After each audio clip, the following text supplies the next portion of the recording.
the dawn of a nation for hundreds of thousands of years, the land we now call England was untamed wilderness, a place of ice, forests, and rising seas. Around 800,000 years ago, the first humans set foot on this soil, wandering hunters following mammoths and deer across vast plains. Back then, Britain wasn't an island at all.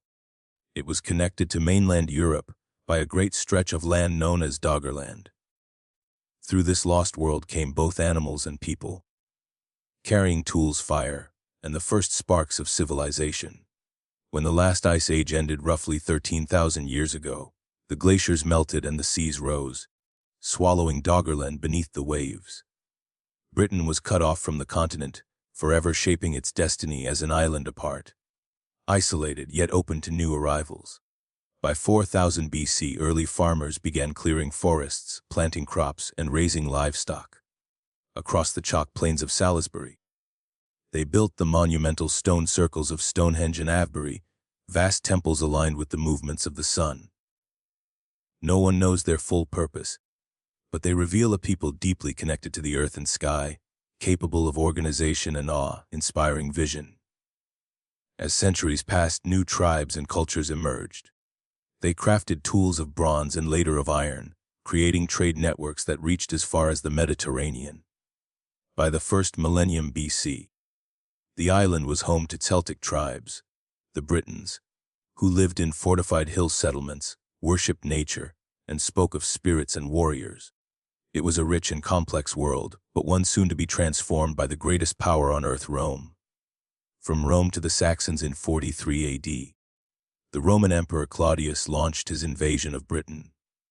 Legion after legion crossed the Channel, conquering tribe after tribe, until most of the island was under Roman control. The Romans built roads, forts, baths, and cities, Londinium, Abracum, and Camulodunum among them. For nearly 4 centuries, Roman Britain thrived as part of an empire stretching from North Africa to the Middle East. Latin became the language of administration, Christianity began to spread, and order replaced chaos. Yet no empire lasts forever. As Rome weakened under pressure from Germanic and Gothic invasions, it withdrew its legions from Britain in the early 5th century. The island was left vulnerable once again, a land of crumbling villas and fading mosaics, where old gods and new faiths clashed in uncertainty. Into this vacuum came new settlers from across the sea, the Angles, Saxons, and Jutes. They built villages, tilled the soil, and brought with them their languages and pagan gods. Over generations they would blend into one culture, the Anglo-Saxons. Their world was one of kinship, loyalty, and courage. Kings rose and fell across small kingdoms such as Wessex, Mercia, and Northumbria.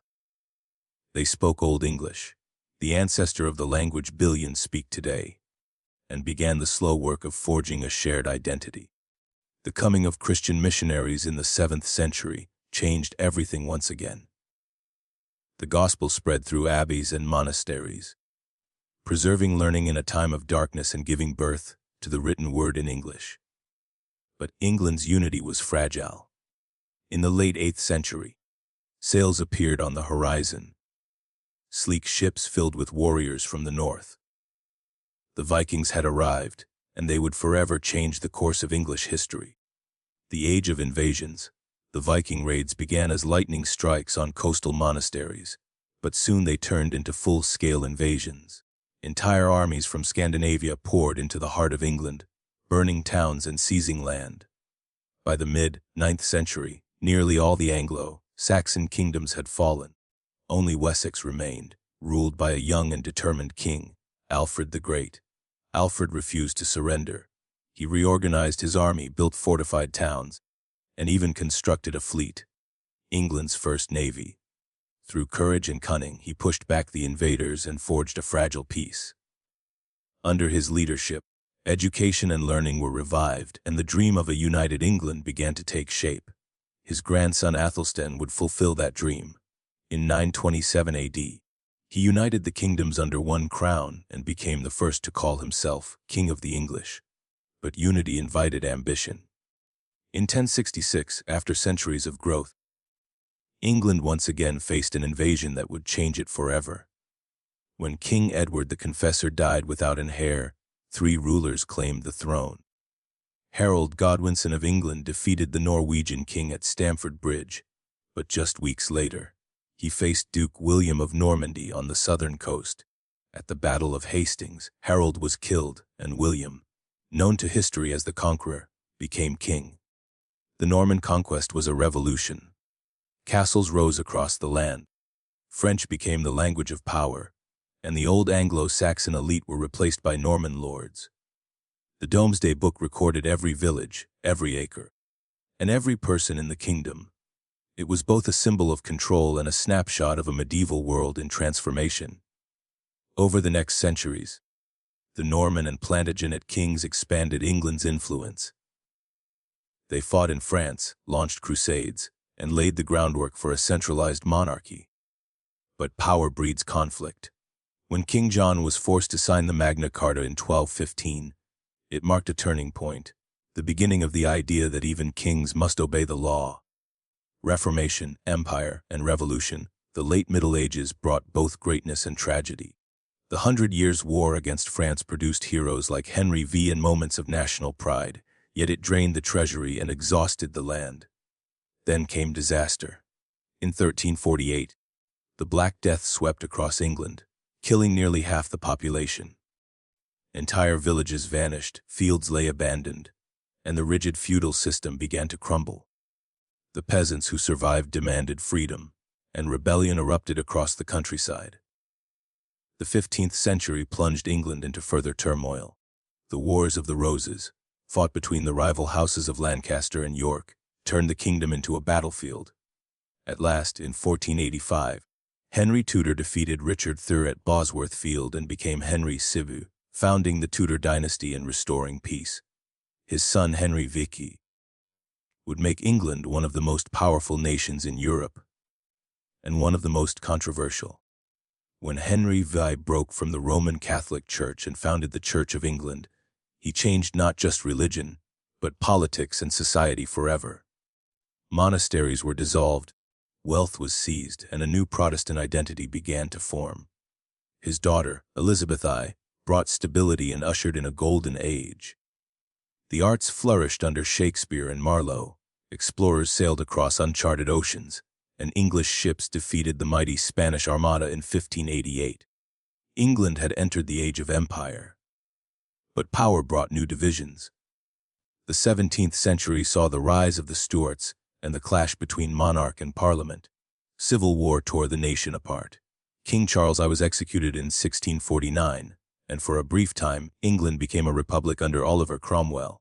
The experiment ended with the restoration of the monarchy, but the balance of power had shifted forever.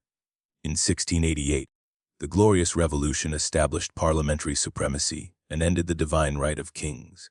The foundations of modern democracy had been laid. In 1707, England united with Scotland to form the Kingdom of Great Britain, setting the stage for global influence that would stretch from India to the Americas. The Industrial Revolution transformed towns into cities and farmers into factory workers. Steam, coal, and iron powered an empire upon which the sun never set. From the soot-blackened streets of Manchester to the bustling docks of London, England became the engine of a new world. War, resilience, and legacy, the 19th and 20th centuries were times of glory and struggle. Industrial wealth brought progress, but also inequality. Writers like Charles Dickens exposed the hardships of urban life, while inventors and scientists pushed humanity forward.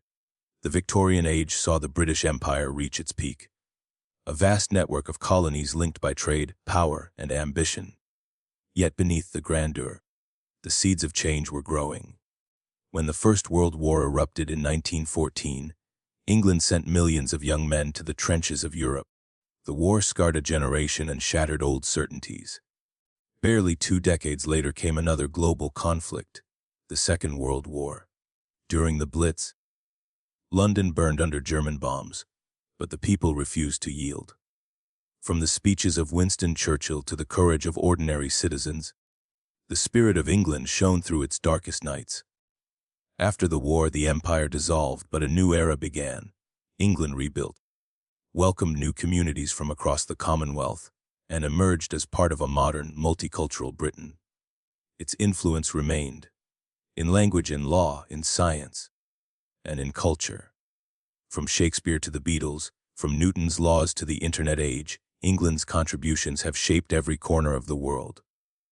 Today, the island that once rose from ice and ocean stands as a symbol of endurance. Its story, from the stones of Stonehenge to the towers of London, is one of reinvention. Empires have fallen, wars have raged, and dynasties have faded, yet England endures. Its history is not just a record of kings and battles, but of ordinary people who built, believed, and dreamed. The story of England is ultimately the story of resilience, of a small island whose people, through conquest and creativity, through struggle and strength, have left a mark on the world that time itself cannot erase.